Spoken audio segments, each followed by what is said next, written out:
All right, glad to have you back. The telecom sector in Nigeria has been under the threat of financial strain in the last 18 months. Telcos have declared losses consistently during the period due to the naira devaluation and other economic policies by this present government. Now, notwithstanding, these are necessary economic regeneration policies. Everybody agrees to that. However, the telcos have been held hostage by not adjusting their prices, many will say, to relate to the realities on ground. It has been over 10 years that the telcos have been allowed to increase service prices. Today, no service or commodity price is less than 8 times its price 10 years ago. Cost has gone a minimum of 5 times in the last 18 months, such as petrol, power, etc., exacerbated by the naira devaluation. Now, the report shows that more than 80% of cost of our telcos in dollars, whilst over 95% of earnings is in naira, compounding the problems faced by the sector. Foreign and local loans interest rates increased aggressively the last 3 years, causing unprecedented high inflation.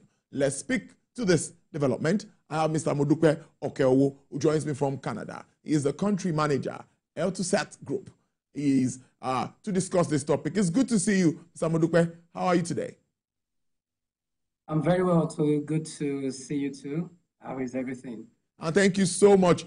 We understand the time factor, so we appreciate you on the program. Let's get to this very, very quickly. I see issues of naira devaluation, foreign exchange earnings hitting into the telecommunications market. Tell us, what's the state of that market at the moment?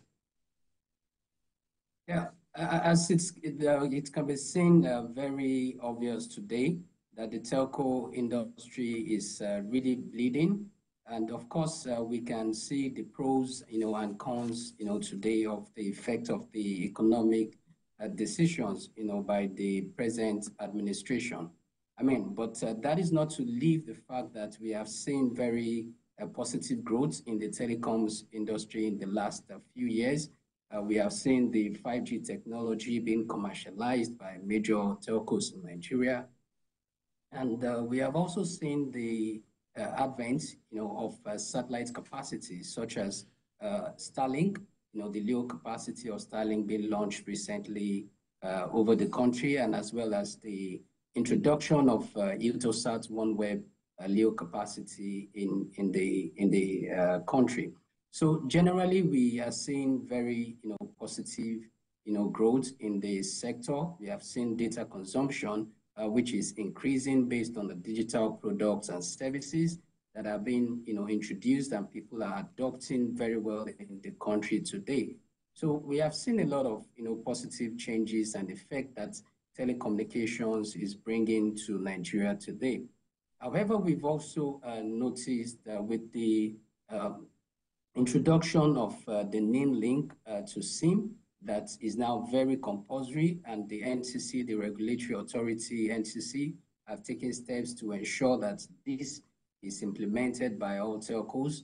We have seen the drop, in subscriber base from 220 million at the beginning of this year to about 157 million that we see today, with a telco company, Globalcom, taking a major hit, in this. So we have seen those positives, from the telco industry. However, the challenge today remains the bleeding of this sector due to the economic policies implemented by this present administration that is causing losses in the financials of the telecoms, operators today in Nigeria, as it were.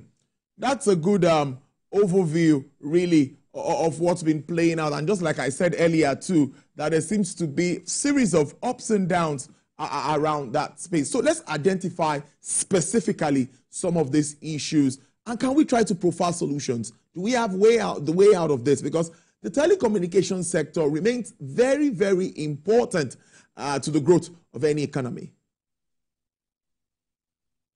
Yes, the telecommunications is very critical. It plays a very pivotal role in ensuring that every sector of the economy is thriving. And clearly there is no sector today, whether it is finance, agriculture, manufacturing, that can really survive without telecommunications.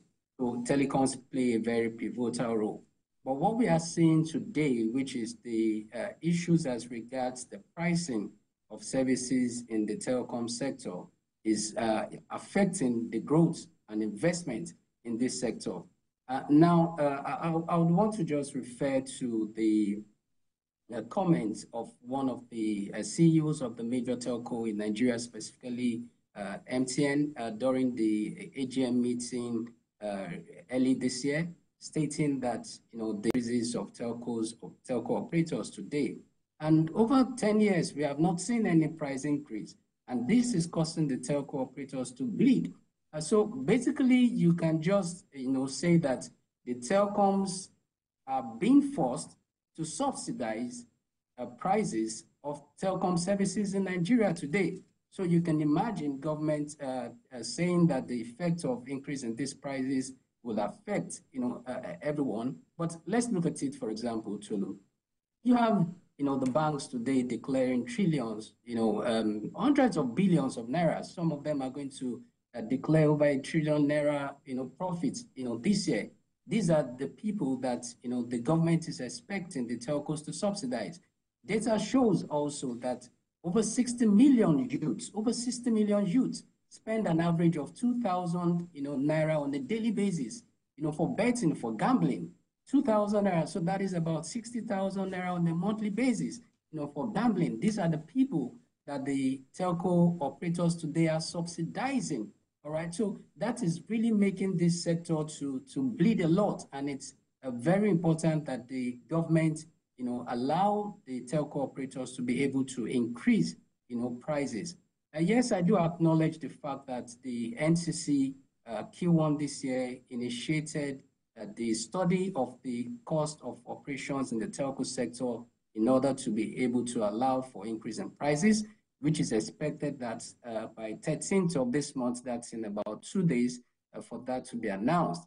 I do acknowledge that, but I do hope that it will reflect the issues, the economic conditions today, inflation at 34%, the increase in the interest rate, which the CBN has done by its base points today, which is around 27.5%. I do hope that it's going to reflect that. The energy cost today, it's at 5 times. So I really look forward to what the NCC is going to do as regards the tariff plan increase that they are going to implement, announce in the next 2 days. Now, another issue that the telco sector faced today is as regards the fiber cuts, and vandalism of telecom infrastructure.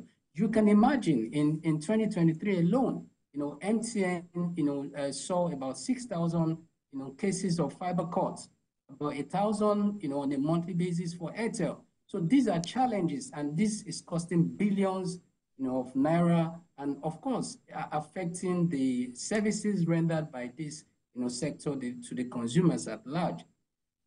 Yes, the government has designated the telecoms infrastructure as critical, but how about the implementation? Are they properly, being protected? We can't really say that is happening today. So the government really needs to start, walking the talk to protect the telco infrastructure. Now, another thing is the taxation. Taxation and multiple taxation. And intentionally, I'm saying taxation, all right, and not just multiple taxation, because what we have seen today is that the telcos keep paying taxes, though they are making losses. And I appreciate the fact that this, is one of the things that the new tax reform is going to address, to ensure that, companies, making losses, the government don't, tax them heavily. Because what the government is doing, invariably, is taxing their capital, all right? So where companies are not making profits and, they keep paying taxes, so you're basically taxing their capital, all right? So beyond just the multiple taxation that we, are witnessing today, from the local government to the states, to the federal government, we also need the government to ensure that, these things are effectively addressed to really help the telco sectors. Lastly, I would just want to mention the issue of the right of way. Yes, I do acknowledge the fact that about 6 states in Nigeria have waived the right of way. But that is not enough. We are talking about 36 states. So that is not enough. We need all states in Nigeria to be able to do that in order to improve the broadband penetration in Nigeria, which stands at 44% today. Whilst the government is saying in 2025 they want to achieve 70% broadband penetration. So how do we grow by 26% within the next few months? Because 2025 is just a few days away. So how do we achieve this? So the government needs to look at this right of way to be able to address it and ensure that a cost for this is waived. Now, I would want to refer to what Togo as an example, did. I think that was sometimes in 2021. The government ensured as a law that every construction, there is a fiber duct laid for every construction, every 1 meter construction of roads across the country. So my expectation will be that the government, would have immediately, implemented, if it's an executive order, which I know is possible, to ensure that every construction, the Lagos to Calabar, the Lagos to Sokoto, that we have fiber ducts. And this will go a long way to help, the telco operator to be able to improve the broadband fiber laying to every state, every, community within the country. And this has to be done from the local government to the state and to the federal government. Thank you. It's more interesting, and time is fast spent. But really, do you think that these services are appropriately priced, considering the present state of the Naira? It's going to be a 2-in-1 question to wrap this up. Let me just land the second one. And what is your outlook, despite these challenges, for the industry? Yeah, to just answer that, the straight answer is no. All right, it's no. The services are not appropriately priced today. Now let's look at what has happened in the last 10 years. Okay, Naira to dollar was about around 300 Naira to a dollar about 10 years ago. Today we are talking about 6 times that cost. That's around 1,007, 1,008. But of course, in the last few days, we have seen it below 1.6. So it is not appropriately priced. We have 3 GB today costing less than 1,000 Naira. So it is not for us to continue to want to ensure that we make the cost of services, whether it is for voice or for data, to be affordable. The question is, what is the quality? What is the price that the nation is paying in order to make services affordable? So we cannot, have a very efficient, service provision to consumers at large if it is not appropriately priced.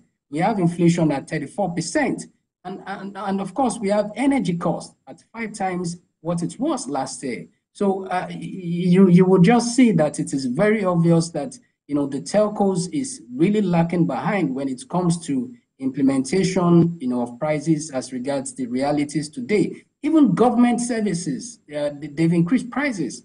All right, today it's 5 times what we were paying last year. So the telcos are really shortchanged when it comes to appropriate pricing of the services today. And as I said earlier, I look forward to what NCC is going to allow in the next 2 days as regards tariff pricing. For me, I don't expect that it's going to be anything lower than what the energy cost today is reflecting. All right. And the inflation. I must thank you.